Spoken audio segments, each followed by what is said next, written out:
the safest. And so I'm delighted at this time to introduce our second plenary speaker. Dr. Kelly Resmer is, and perhaps Kelly, you could now upload your slides while I'm introducing you. That would be great. Dr. Kelly Resmer is a lab instructor at Mount St. Vincent University.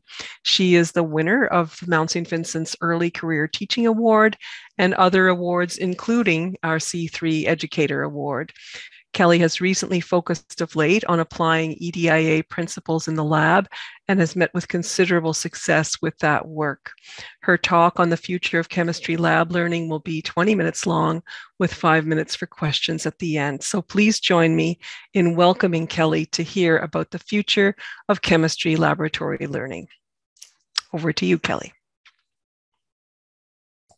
Great. All right. Well, thank you so much. So like Kathy said, my name is Kelly Resmer. I use she, her pronouns, and I'm coming to you here from Mount St. Vincent University, which is located in Chibuktuk, Halifax, Nova Scotia, which is on unceded Mi'kmaq territory. And the title of my talk is The Future of Laboratory Learning. And the question mark is intentional there. I don't have the answers, but I'm really hoping that this will start some great discussion, give you some ideas, and hopefully some resources to work with. All my slides are available on the Padlet, but if you have any questions or just some follow-up discussions, please don't hesitate to email me for more conversation. So I just want to start off with some acknowledgements. There we go. So I really wouldn't be here today if it weren't for the warm, welcoming, supportive C3 community. And it's so nice to see all my fun run friends on the call here. And I'll raise my glass to all the NATE folks. I definitely miss conferencing with you, and just thank you all for this wonderful community that we've built up over the past few years. And of course, special thanks to the conference organizers for this opportunity to come together, learn from each other. And of course, special thanks to Kathy for being such a wonderful colleague and mentor and friend. So thank you. Last summer, I was also a part of the National Institute, American, for Scientific Teaching. And I was part of a really excellent group that was titled Solve My Problem. And we were in group 16, and we were tasked with solving the problem of making lab learning a bit more accessible. So I'm going to be presenting some of the things that we've talked about as part of that Solve My Problem group. And of course, thanks to Mount St. Vincent University, my chemistry students who make me resilient, and they're open to trying new things and are open to all my innovative things that I try and experiment on them with. And of course, thanks to the Mount Teaching and Learning Center, online learning and accessibility services, who are so helpful over the years. And I've learned a lot. We've had a lot of great conversations. So thanks to all of those folks. So to make this session a little bit more interactive, I'm going to be using Google Jamboard. And this way we will have a record of what has been said. So the first question here is just to get orientated to the Google Jamboard. So I've put the link in the chat there so you can navigate over to the Google Jamboard. And if you don't want to use the Jamboard, feel free to just put your response in the chat. That works too. So on the left-hand side, you'll see a different icons, and there's a circle shape or there's a text box shape. So if you could just put a circle that describes your role. And role is loosely defined. It could be the role at the conference, the role at your workplace or education setting. Great. Okay, I'm seeing a lot of educators, some learners. Excellent. Yes, I definitely learned at this conference. Some recent grads. Congratulations. Great. All right. Well, thanks so much for your participation. Wonderful to see. And so let's navigate then over to slide 2. So at the top of the Jamboard, you should see some slide icons, and you can just navigate over to slide number 2. And now we're going to be using the sticky notes. So just go to slide 2 there. And then on the left-hand side again, you'll see those icons. And then it's the fourth one from the top. It looks like a little square box with some writing on. That's the sticky note. So just click on that sticky note, and what do you think is the purpose of chemistry labs? And I'll give 30 seconds of quiet time to reflect and provide a response to that.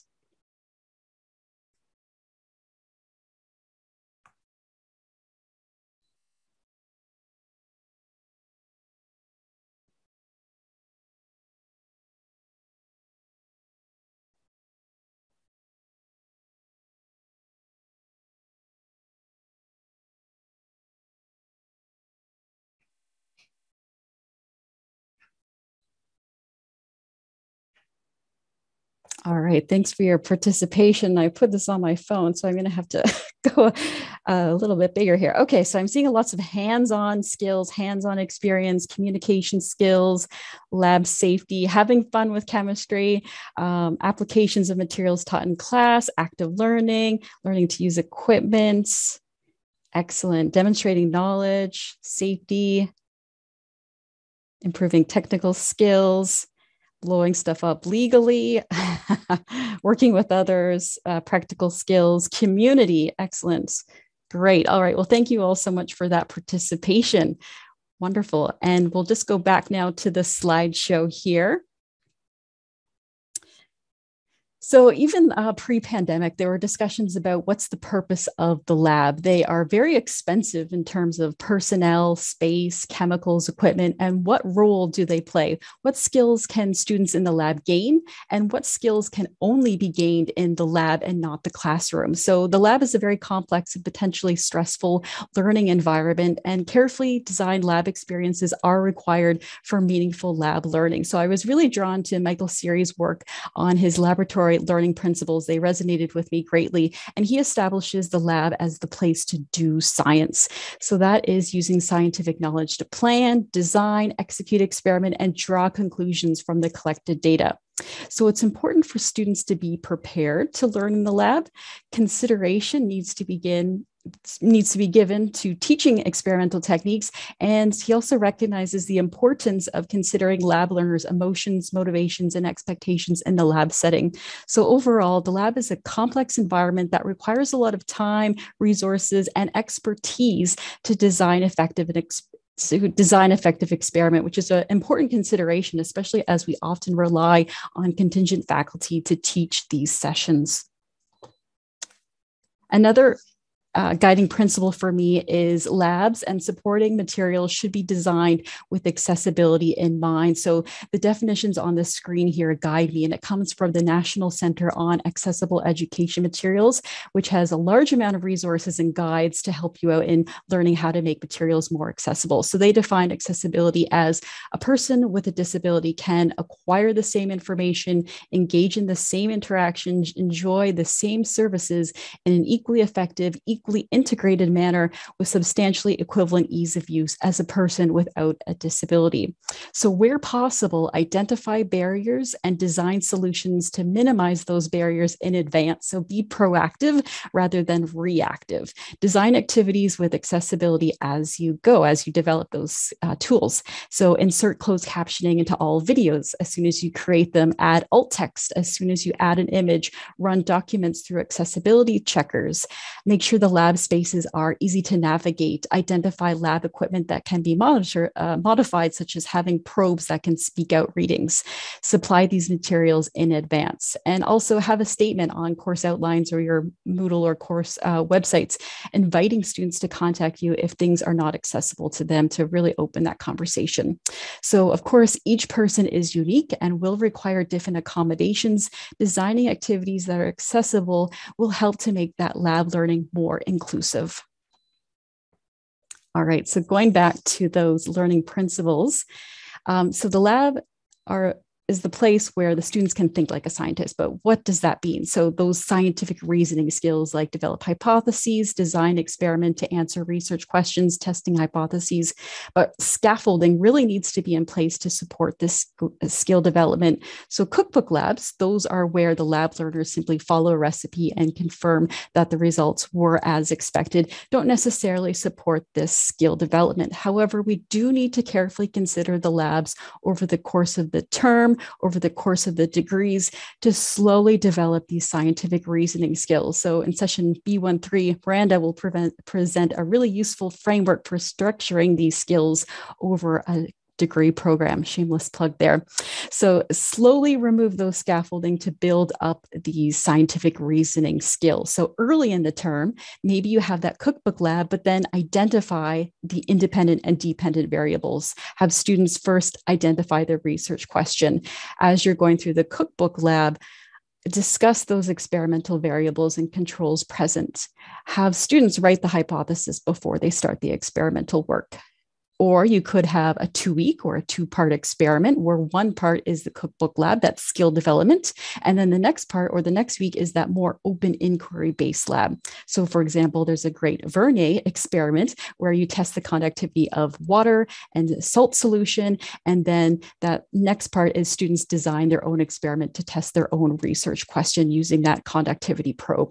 So the question could be supplied to them or they could devise their own. So for lower levels, obviously a lot more scaffolding is needed, give them very set parameters to work in, set solutions, set equipment. But even in my second year lab, I have students carry out an experiment of completely their own choice, provided we have the equipment and chemicals on hand and it's safe. So last summer, I worked with John Fu, who is the Associate Director at Columbia's Center for Teaching and Learning, in my Solve the Problem group from NIST, where we put together a worksheet for instructors to add more inquiry-based labs to their teaching. And please email me for a copy of that. But as part of our research, we found that this paper here, with the question to first ask is, are students answering a research question through data analysis? So if the experiment does involve answering a research question through data analysis, then you can add inquiry to the experiment by removing supports, maybe removing that procedure, and they have to figure it out on their own. But when designing these inquiry-based experiments, it does require a lot of items to consider. So some things that we've thought about is, obviously, first priority is always making sure that the lab work is safe.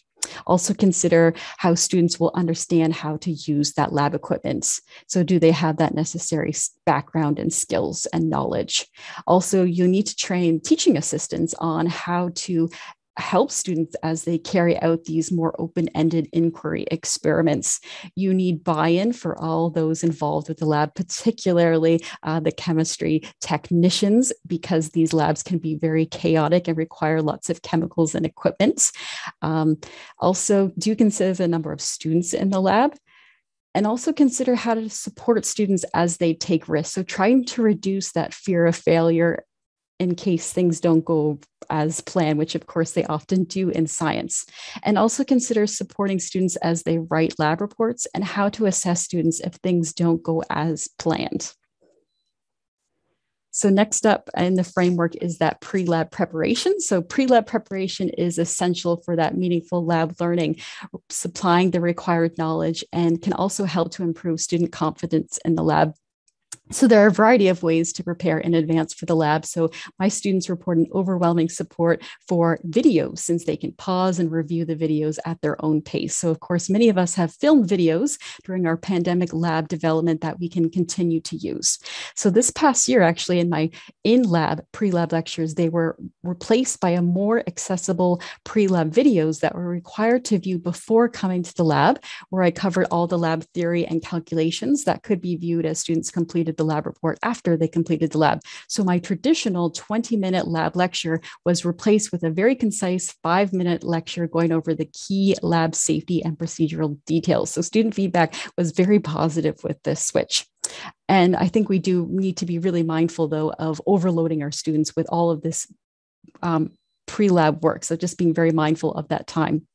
And of course, passively watching a video can really lead to a false sense of understanding of the material. So I use H5P to incorporate interactive elements into the videos to test student understanding. So with H5P, you can embed feedback. So feedback can be provided immediately, allowing students to monitor their progress and reflect on their learning. Simulations are another excellent development from pandemic lab teaching, and these can also be used to prepare students for the lab.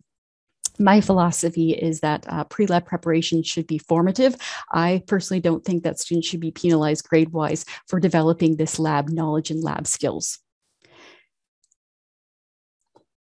All right, and going back to those principles. So the principles involve the explicit consideration of teaching techniques. So this was especially important and will remain important as students return from online back to in-person lab instruction. So lab badges were a solution in my second year lab. So I identified 5 techniques that students should master by the end of the term. Exemplar videos, a checklist was provided, and students had to record themselves demonstrating the skill using their phone, or I also had a camera on a tripod supplied in the lab.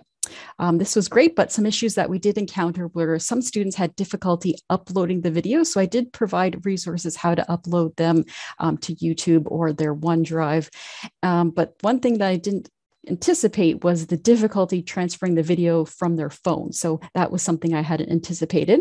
I also set the due dates to complete this at the end of the term, but it was unlimited attempts and it was judged on a pass-fail 10-mark basis. So if you completed everything on the checklist, you got your pass, you got your 10 marks. But if one thing was missing from that checklist in your video, then you got a 0, but you could reattempt. So I encourage students to submit early in case they needed to redo, but of course, many left that to the last minute. Also, finding lab time was a little bit tricky. So I did try to point out during lab procedures when would be a good time to work on lab badges if you had some downtime, waiting for equipment, waiting for something to stir, for example. But some students did have to come outside of lab time to finish these lab badges.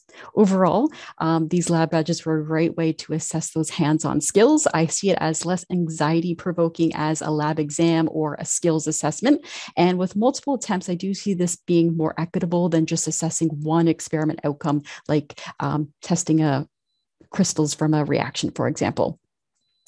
And with these lab badges, I also had lab mentors. So upper year students who were taking the lab were available to help out those less experienced students. So in the second year lab, we offer it every other year. So we have a great mix of second, third, and fourth year students. So I pointed out these students in the lab, encouraged my second year students to take advantage of their mentor and ask them lots of questions and ask for lots of feedback. So while I usually take a team-based approach to this lab, and usually a natural leader will come out from that team, but being very explicit about the lab mentor role really empowered everyone to act in this role. So it was so great to see the students take to this concept, and it was real joy going around the room and seeing those upper year chemistry students guide and teach others, watching the techniques of others and delivering feedback. And they report that it was also a really great way to check their own understanding. And of course, the second year students really enjoyed having someone to discuss labs with. It really promoted that collaborative and more inclusive lab.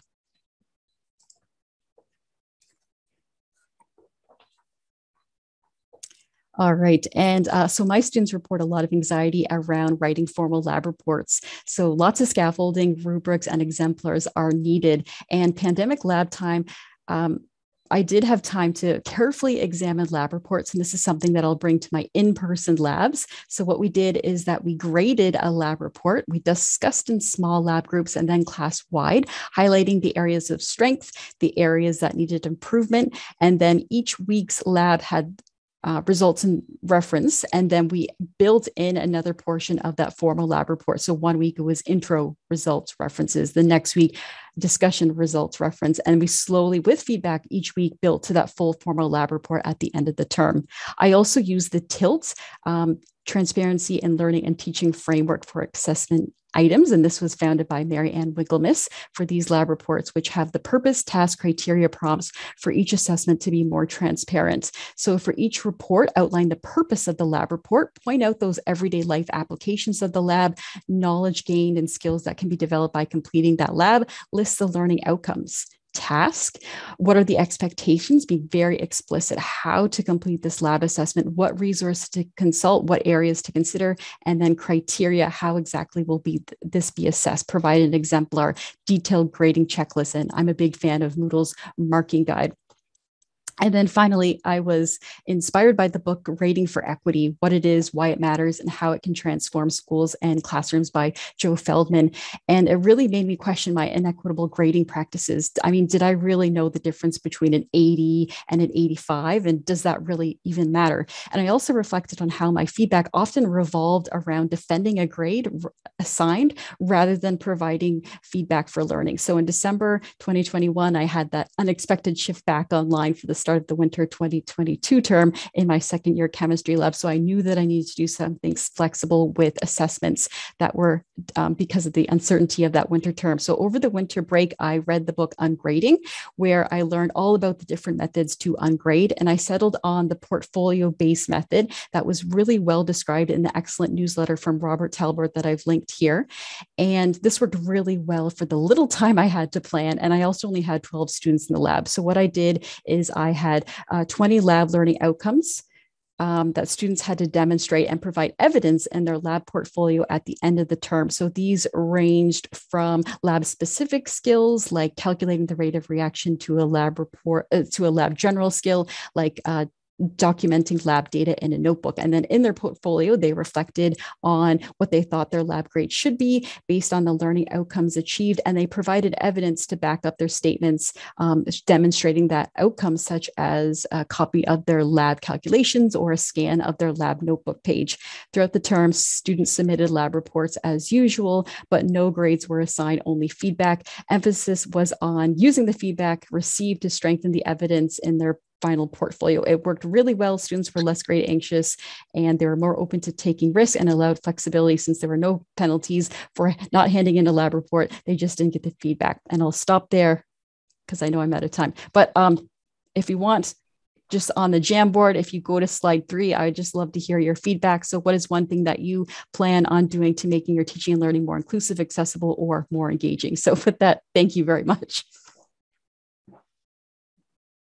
And yes, please join me in thanking Kelly. And if you didn't get into the Jamboard, I know there was this probably 50 participant limit, so some people didn't make it into the Jamboard, then I would encourage you to put your comments in the chat box. So yeah, what is sorry, one I thing? didn't realize that. That's quite all right. Yeah, you have such a record turnout. And are there any questions for Kelly, either in the chat or hop on the mic? See if there's any hands raised.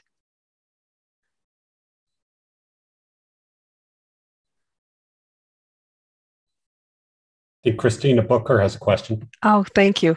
Great. Christina.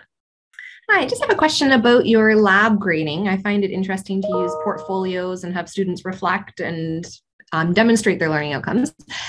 Did you have to be concerned about grade distributions or specific grades for your course?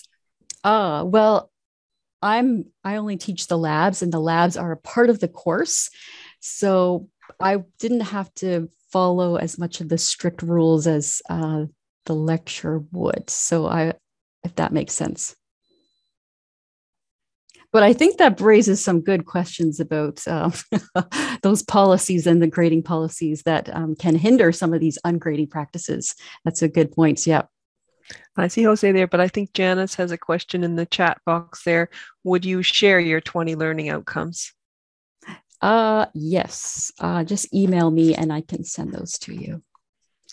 And I'm also giving a talk on ungrading at CCCE. So this is just a little teaser. I think it was Jose and then Kathy. So Jose?